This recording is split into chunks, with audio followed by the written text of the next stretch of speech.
आइए सीधे मुद्दे पर आते हैं। आज के इस एक्सप्लेनर में हम एक ऐसे केस का तथ्यात्मक विश्लेषण करेंगे जिसने पूरे भारत को झकझोर कर रख दिया था, श्रद्धा वालकर केस।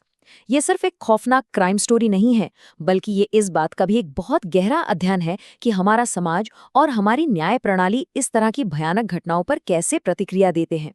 बिना किसी मीडिया के शोर शराबे और उड़ती अफवाहों के आज हम सिर्फ और सिर्फ स्थापित तथ्यों और सबूतों के आधार पर इस केस की परतों को खोलेंगे। अब एक बहुत ही चौंकाने वाली बात देखिए। ये कोई बाद में बनाई गई कहानी नहीं है। 2020 में श्रद्धा वालकर ने बाकायदा एक आधिकारिक पुलिस शिकायत दर्ज कराई थी, जिसमें साफ साफ लिखा था वह मुझे जान से मारने और मेरे टुकड़े टुकड़े करने की धमकी दे रहा था। जरा सोचिए, अपनी दर्दनाक मौत से पूरे 2 साल पहले उन्होंने लिखित रूप में खौफनाक भविष्यवाणी कर दी थी कि उनके साथ क्या हो सकता है। ये एक ऐसा सच है जो बार बार ये सोचने पर मजबूर कर देता है कि क्या इस भीषण त्रासदी को समय रहते रोका जा सकता था। इस पूरी घटना और विस्तार से समझने के लिए हम इसे 5 मुख्य हिस्सों में बांटेंगे। पहला, गुमशुदा व्यक्ति। दूसरा, एक घातक रिश्ता। तीसरा, जिसे फ्रिज मर्डर कहा गया। चौथा, सबूतों की खोज। और आखिर में, मीडिया और समाज की प्रतिक्रिया। हमारा मुख्य उद्देश्य सनसनीखेज मीडिया कवरेज से अलग हटकर शांति से और क्रमबद्ध तरीके से तथ्यों को सामने रखना है। तो शुरुआत करते हैं पहले भाग से, गुमशुदा व्यक्ति, एक पिता की तलाश। चलिए देखते हैं कि आखिर ये मामला पुलिस और अधिकारियों के ध्यान में सबसे पहले आया कैसे।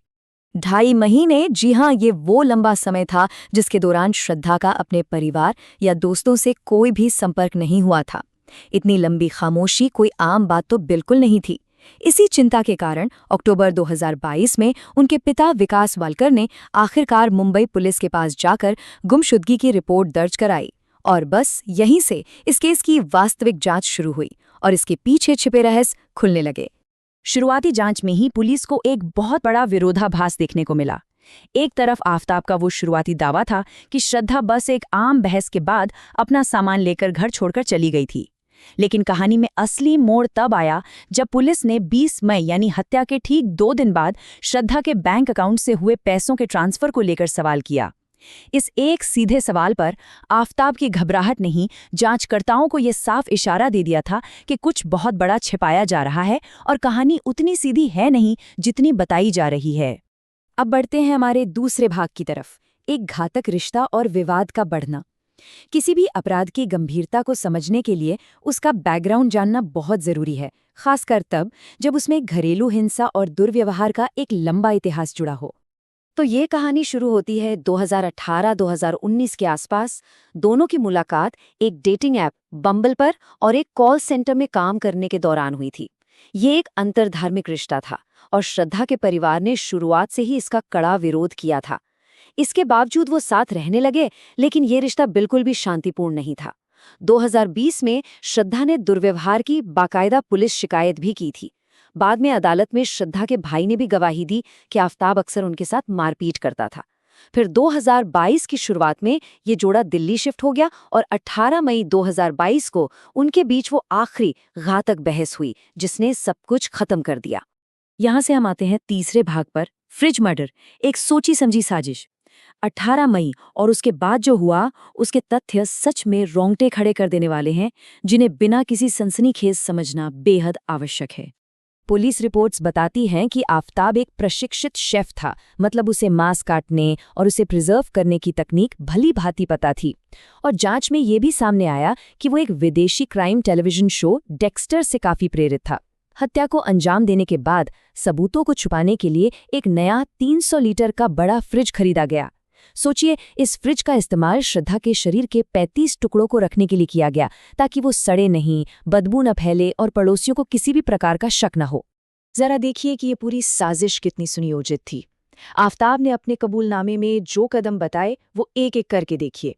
पहला, बहस के दौरान गला घोंटना। दूसरा, बाजार जाकर एक तेज आरी और ब्लेड खरीदना। तीसरा, शरीर के टुकड़े करना और फर्श या दीवारों से खून के धब्बे पूरी तरह मिटाने के लिए खास केमिकल्स का इस्तेमाल करना।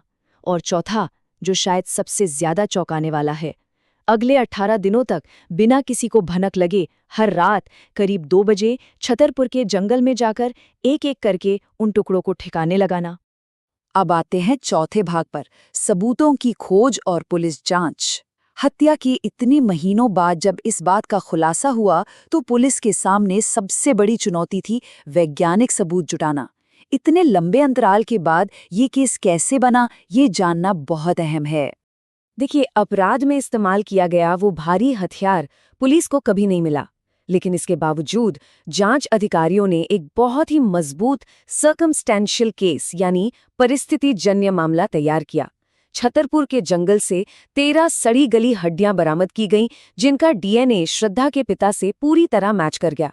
इसके साथ ही 20 मई का वो डिजिटल बैंक ट्रांसफर और खून साफ करने वाले केमिकल्स को खोजने की आफताब की वो गूगल सर्च हिस्ट्री, इन सब कड़ियों ने मिलकर एक ऐसा मजबूत डिजिटल और फोरेंसिक ट्रेल बना दिया जिसे अदालत में झुटलाया ही नहीं जा सकता था। जांच के दौरान एक वक्त ऐसा भी आया जब आफताब जांचकर्ताओं को गुमराह करने के लिए बार बार अपने बयान बदल रहा था। इसी विरोधाभास को सुलझाने और सच्चाई तक पहुंचने के लिए अदालत ने एक पॉलीग्राफ और नार्को एनालिसिस टेस्ट का आदेश दिया। अब ये नार्को टेस्ट क्या है? दरअसल इस चिकित्सा प्रक्रिया में सच्चाई उगलवाने के लिए एक ट्रूथ सीरम का उपयोग किया जाता है ताकि जो जानकारी जानबूझकर छिपाई जा रही है उसे बाहर लाया जा सके। तो इस पूरी गहन जांच का अंतिम परिणाम क्या निकला? 6,629। जी हाँ, ये वो नंबर है जो दिल्ली पुलिस द्वारा 75 दिनों की लगातार दिन रात की जांच के बाद दायर की गई फाइनल चार्जशीट के पन्नों को दर्शाता है। ये अपने आप में ये साबित करता है कि बिना मुख्य हथियार के भी सिर्फ वैज्ञानिक सबूतों, तकनीकी डेटा और गवाहों के बयानों के आधार पर कितनी विस्तृत और मजबूत रिपोर्ट तैयार की गई थी ताकि अदालत में केस टिक सके। और अब चलते हैं हमारे आखिरी और 5वें भाग पर, मीडिया में हलचल और हमारी सामाजिक प्रतिक्रिया। अब जरा इस अपराध की तकनीकी बारीकी से बाहर निकलकर एक व्यापक दृष्टिकोण अपनाते हैं, क्योंकि इस मामले ने केवल पुलिस विभाग को ही नहीं बल्कि पूरे समाज, राजनीति और मीडिया जगत को झकझोर कर रख दिया था। इस केस को लेकर मुख्य धारा की मीडिया में जो होड़ मची थी, उस पर उत्तर प्रदेश के पूर्व डीजीपी विक्रम सिंह का ये बयान बहुत अहम है। उन्होंने साफ तौर पर कहा कि हर पल की बॉल बाय बॉल कमेंट्री जांच के लिए हानिकारक है और मृतक का अपमान है। ये बिल्कुल सच है। टीवी और न्यूज़ पोर्टल्स पर चल रही ये बिना सोचे समझी और अप्रमाणित कवरेज सिर्फ पुलिस की नाजुक जांच में बाधा ही नहीं डाल रही थी, बल्कि उस पीड़ित का भी घोर अपमान कर रही थी जिसकी निर्ममता से जान जा चुकी थी। और इस अनियंत्रित मीडिया कवरेज का सीधा असर हमारी सड़कों पर दिखा। पूरे देश में भारी आक्रोश फैल गया और आरोपी के पुतले फूंके गए। एक जगह तो फोरेंसिक लैब के बाहर तलवारों से लैस कुछ लोगों ने पुलिस वैन पर हमला तक कर दिया। समाज में दरारें इस कदर गहरी हो गईं कि महाराष्ट्र के वसई में होने वाले एक बिल्कुल अलग और असंबद्ध अंतर्धार्मिक विवाह को ऑनलाइन धमकियों के कारण रद्द करना पड़ा। यहां तक कि केंद्रीय मंत्री ने सार्वजनिक मंच से लिव इन रिलेशनशिप को ही इस तरह के अपराधों के लिए जिम्मेदार ठहरा दिया।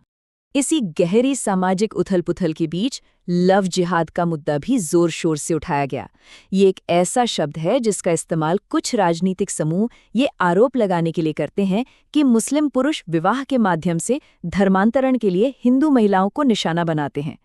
विश्व हिंदू परिषद जैसे समूहों और खुद श्रद्धा के पिता ने इस शब्द का खुलकर इस्तेमाल किया और ये मांग की कि केंद्र सरकार को भविष्य में ऐसी घटनाओं को रोकने के लिए नए राष्ट्रीय कानून बनाने चाहिए। देखते ही देखते एक भयानक आपराधिक मामला एक बहुत बड़े राजनीतिक और सामाजिक आंदोलन का रूप ले चुका था।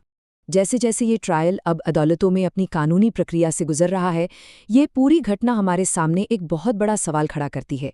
इस ट्रेजेडी पर जो अत्यधिक फोकस रहा, वो हमें ट्रू क्राइम के प्रति हमारा आकर्षण, मीडिया की जिम्मेदारी और हमारे समाज के भीतर मौजूद गहरी दूरियों के बारे में आखिर क्या बताता है।